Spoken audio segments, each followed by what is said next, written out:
ময়মনসিংহে কারখানা শ্রমিক দীপুচন্দ্র দাস হত্যাকাণ্ডে প্রধান উপদেষ্টার কার্যালয় গভীর শোক প্রকাশ করেছে এবং তার পরিবারের প্রতি আন্তরিক সমবেদনা জানিয়েছে।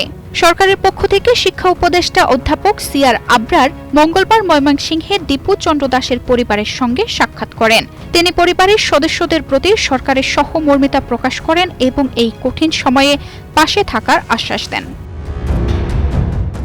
অন্তর্বর্তী সরকার জানিয়েছে, এই হত্যাকাণ্ড একটি নৃশংস অপরাধ যার কোনো যুক্তি বা গ্রহণযোগ্যতা নেই।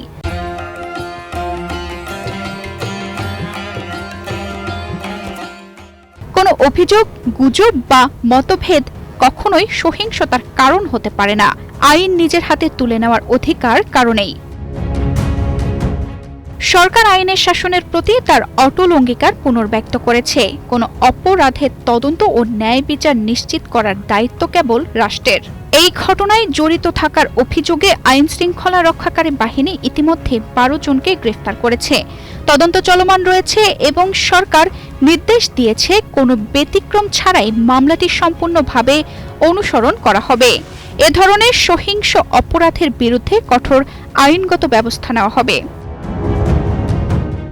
সরকার ধর্ম, জাত নির্বিশেষে সকল নাগরিকের নিরাপত্তা, মর্যাদা ও সমান অধিকার নিশ্চিত করতে প্রতিশ্রুতিবদ্ধ।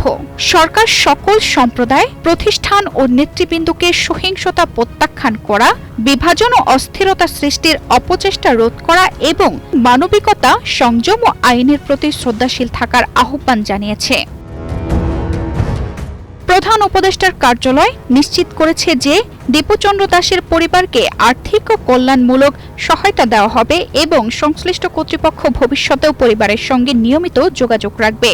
অন্তর্বর্তী সরকার আবারও জানিয়েছে, সকল নাগরিকের সুরক্ষা নিশ্চিত করা এবং ন্যায় বিচার প্রতিষ্ঠাই তাদের প্রধান অঙ্গীকার।